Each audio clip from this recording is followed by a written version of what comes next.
Hi there, my name is David Bowen and I'm the chairman of the Bryn Heritage Society, and we are part of the Bryn Residents Action Group. And through the action group, lottery funding was given to the school to trace the history of coal in this valley. They named the project Coal, Our Country Needs Coal, and my involvement was really to go up to the school to tell the staff and the children some stories really about the history of this valley. And as a result of that, the staff in school wrote a play on Coal, Our Country Needs Coal. As a result of this, the school put on a performance of the play that the children had prepared, and this took place in the community centre in early April. We invited many of the local dignitaries, especially from the Education Authority and the council, and the community centre was filled to the roof. Many parents, grandparents of the children were there as well. We were lucky that some of the singers from the My State Gleeman came along and helped with the entertainment for that night. We'd also prepared with the children demonstration boards tracing the history of the valley from the time when it was first recorded in the annals of the monks of Margam as Hafod y Porth, which means the gateway to the summer dwellings, right through until 1851, when the village of Bryn, as we know it today, came into being. The first board shows Hafod y Porth. We know that this area was called Hafod y Porth because it's recorded in the annals of the monks of Margam, and that in 1249 they were picking coal off the surface of the land in Penhir Waelod, which was one of their granges. That coal was taken back to the abbey in Margam via mule trains or carts. The valley itself was a rural idyll, in that there were just isolated farms here with lovely Welsh names like Cilagovid, Gallcwm, Bryn Gyrnos, Penhir Waelod, Penhir Fawr, Pencastell, Bryn Troed Garn Ishaf, Bryn Troed Garn Ishaf. They were all farms in this valley. And in that census of 1841, there were 101 people that the enumerator had recorded living in the valley at that time. The next census, 1851, by now Hafod y Porth has lost its name, and the village as we know it today was called Bryn, named after Bryn Troed Garn East. In 1851, there had been a population explosion in the valley, in that there were 568 people recorded living in the valley then. And the reason for this was that the English copper works in Carmarthen, they had run out of coal in Carmarthen, and they had come up to Bryn looking for coal. The first levels they opened was on the farm called Drysio, where over the period of time they had 6 or 7 levels there where they took this coal out. The coal was then transported via a tram road to Carmarthen. At the top of Pencastell Hill, the incline there were people in charge of that incline, seeing that the drams ran down the incline into the copper works in Carmarthen, the full drams pulling the empty drams back. And that was in 1851. The people came to the village mainly from South Wales. There are people recorded moving up, coming into the village from Carmarthenshire, Cardiganshire, Pembrokeshire, some from Gwent, some from Brecon. Very few English people were found to have settled here at that time. In the 1891 census, they had here, on this census, there was a chance for people to put down what their first language was, and we find here that over nearly 60% of the population of the village in that time were monoglot Welsh speakers. 2 or 3% spoke English, and the rest could speak English and Welsh. But the main language of the village was Welsh. In 1870, the English Copper Company in Carmarthen opened a slant to go into the mountain opposite the Royal Oak. So they were taking coal then from Dresiog and from this new slant, which again went down on the Dram Road to the copper works in Carmarthen.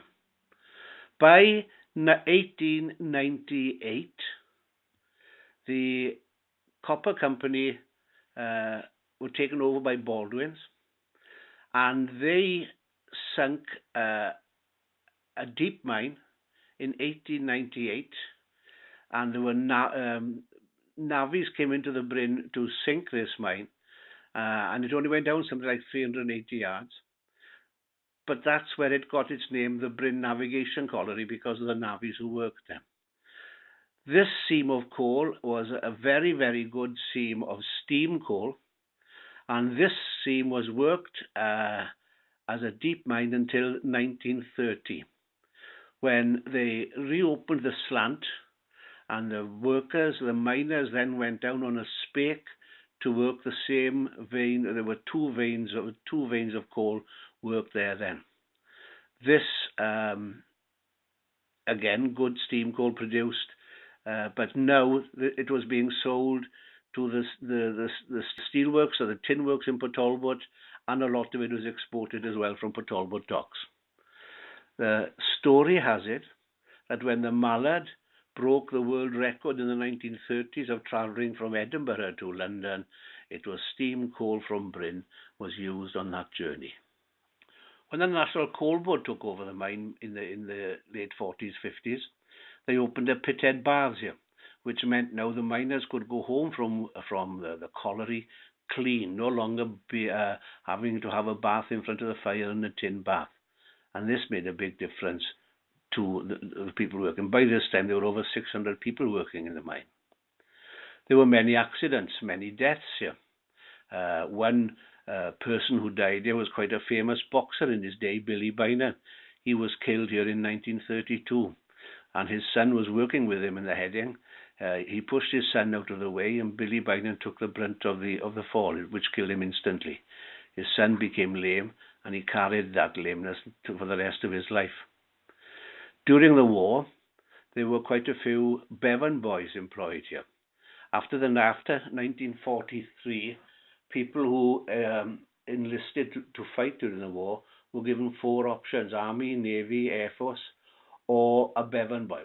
I don't suppose they were options, they had to do it. And the Ministry of War had posters all over the country advertising for Bevan boys. The face on that poster was a man called Bryn Tudor, a collier who worked in the Bryn Navigation Colliery, and there's a photo of him on the display, alongside Billy Morris, who was a local miner and a very, very good drummer. He had his own dance band. And one of the miners who came to lodge with him, Billy taught him to play the drums, and he became quite a world-famous drummer who made a living as a professional drummer with bands right throughout his career. After the war, one site in Bryn became an open cast site. The site at the bottom of the road going up to Kilcarn Farm, they had huge cranes there, drag lines, picking up this coal, and it was worked by Downset, a company from Cardiff, and they took all that coal away. There's no longer any trace of that open cast at all to be seen in the village now. Bryn in the late 1800s, early 1900s was quite a difficult place to get to. There were only a few narrow roads leading to the area and out of the area. These roads, 100 years or so ago, were used by drovers, and there was a main road from Llantrisant to Neath that came through Bryn, and many of the farms in Bryn today, their names are reminders of these days. Keeler Govid, the narrow place where the blacksmiths worked, the cattle were shod here. Bryn Gyrnos, Bryn Gyrnos, Bryn, where we spent the night. That's where the drovers would stay overnight. And these were just narrow roadways around the village. Then in 1898, the PTR line came through the village, and that opened up the village again. This was taking coal from the Bryn colliery into the docks and to the tin works and steelworks in Talbot. And there was also a passenger service, which meant that people were now able to leave the village by train. Many of the older inhabitants of the village can remember travelling to the schools in Talbot, in the Sec and the county, leaving the Bryn to go by train. In the Cwm Cerwyn tunnel, we've got a photograph there of them repairing the tunnel, not wanting to stop the trains from using the tunnel. The architect who designed this designed a gantry for the men to work from, and they were above the trains as they came through. During the 1850s, the population, as I mentioned, had exploded here. And these people felt that they had to have something to belong to, because they'd come from different villages in all parts of southwest Wales. So a number of chapels were built here. The first chapel that was built was Bryn Sion, and that was opened in 1855, I think. And that was a Methodist chapel. Then Jerusalem Chapel was opened. That was a Baptist chapel. And then Carmel Chapel was opened, which was an independent chapel. Then in 1902, Emily Talbot had given land to the villagers, so they built the church here as well.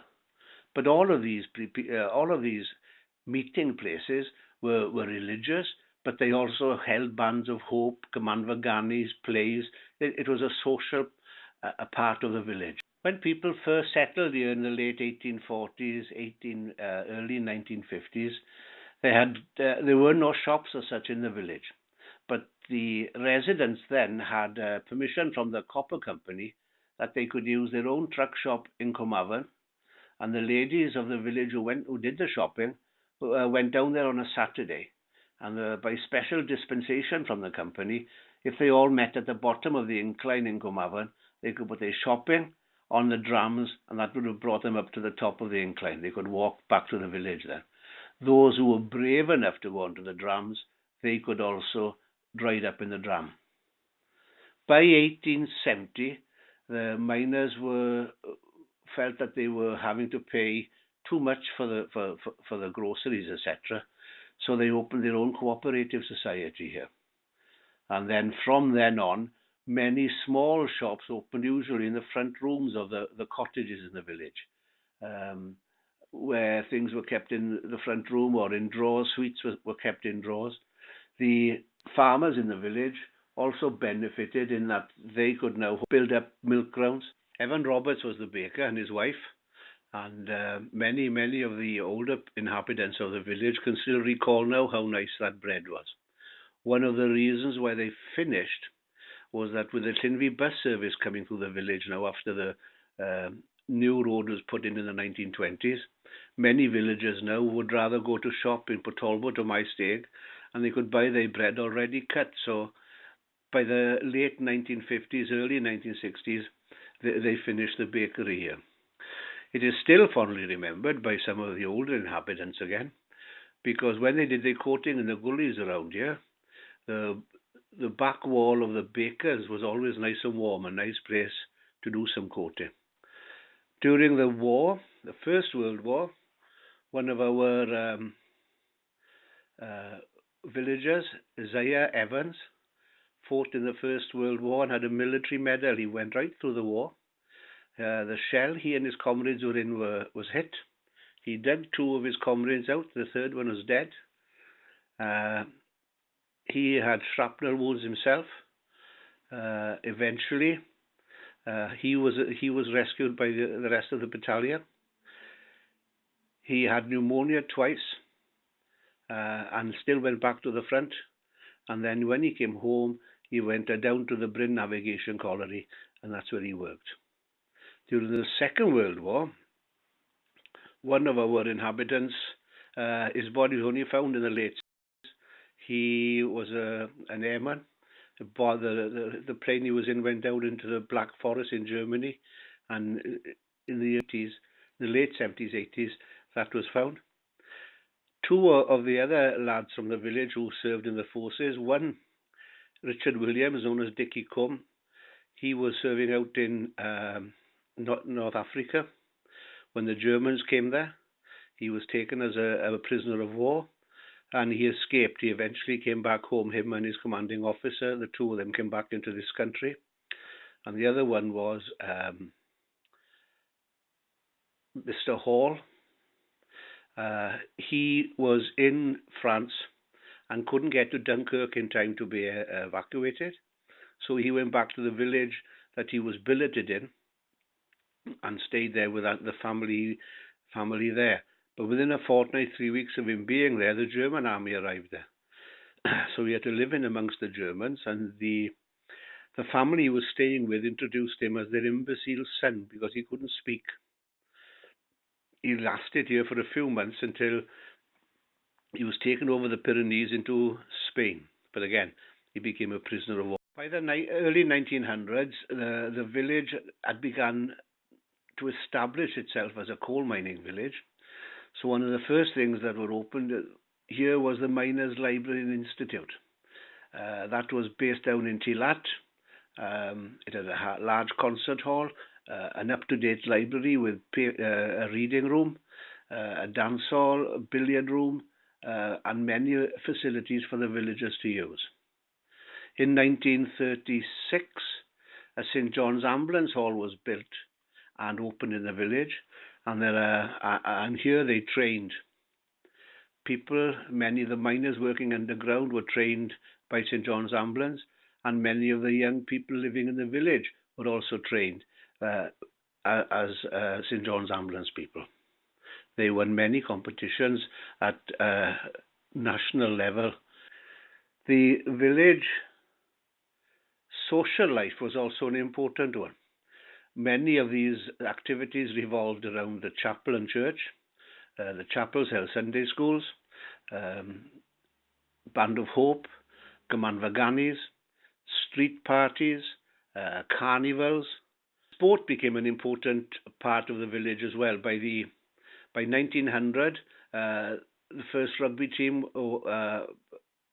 played here in the Bryn. They were called the Bryn Wanderers, but because in those days they didn't have a permanent pitch, so they would wander from one farmer's field to the other until 1932, when the recreation ground was opened by Ramsay MacDonald, and they had their own playing pitch there then. Rugby, soccer, cricket, bowls, darts, pool still play an important part in the village to this day. We have one young athlete living here, Kieran Haycock, who had a kidney complaint. It runs in the family. And when he was 10 years of age, his mother gave him her kidney, and he became a different lad altogether. He's now 19 years of age, a world champion transplant games swimmer and a record holder. A tremendous achievement when you consider of how his early life started. There is evidence in 1749, of a circulatory school being formed in the village, in Hafod-y-Porth. Now, the circulatory school was formed, was an idea that the Reverend Griffith Jones of Llanddowror had. Because the Bible had been translated into Welsh, he found it a shame that not many people could read it.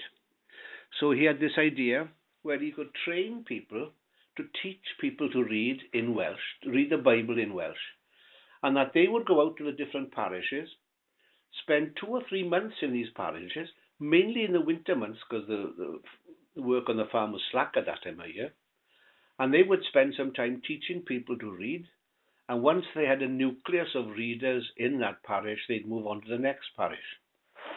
Now, we know this happened in Penheath Waelod, and it's still on.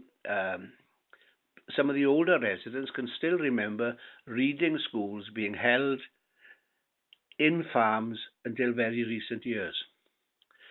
Then in 1849, the first school in the village was formed in a place called the Villin Fach, which was an old mill on the banks of the Frwdwylt near Bryn farm. That was the school. That was the first school. The second school was opened in 1885 in the cottages that the copper company had built in Bryn Copper Company cottages, and that existed until 1900, where the new board school was built down in Talbot, and this was the main school in the village until 1967, I believe, was when the county council had built a new school above the rugby club in Bryn, which is still open to today. And on these boards as well, you can see the work that the children have done regarding coal, our country needs coal. The final board that we and the children set up was labelled Green, our valley now.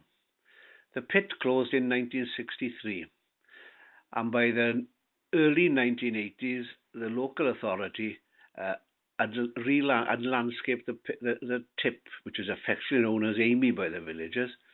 But all that has now been re-landscaped. It's now a nature reserve. Groundworks have helped out and put in a picnic area. School children have been involved in that. They have built a rockery with heathers in it. And the groundworks have also helped out a great deal in improving other areas in the village. Here is an example of where groundworks has helped out in the village a great deal. They have built this beautiful dry stone wall alongside the pub picnic area, alongside the old PTR line. And on the stone they've carved certain features into them. The first one shows a candle which depicts of our mining days when people worked with a naked flame underground. The linked hearts together show how close the villagers are. There's a photograph there, there's a depiction there of a woodpecker, showing that the wildlife has come back to the Bryn. You can even hear the skylark singing once again on the old on Amy. The Bwystville Bryn sign, we run an alpine event here every year. That has become very, very popular. And this is a niche where the candle would have been put into a mine. And then the arrow pointing down the track shows, first of all, a mandrill that miners would have used. The boxing gloves in memory of Billy Bynan, who got killed, who was the British bantamweight champion in 1912 and got killed in the ground here. And then you've got a drover with some sheep, again depicting part of the history of this valley. As the chairman of the Heritage Society in the Bryn, it has been a tremendous privilege for me to work with the school and the children and with Bragg in producing all of the evidence that you've seen before you. I know that it's brought the village together, which was evident by the way in which people turned up to see the children perform and enact the play that they had produced on coal, our country needs coal.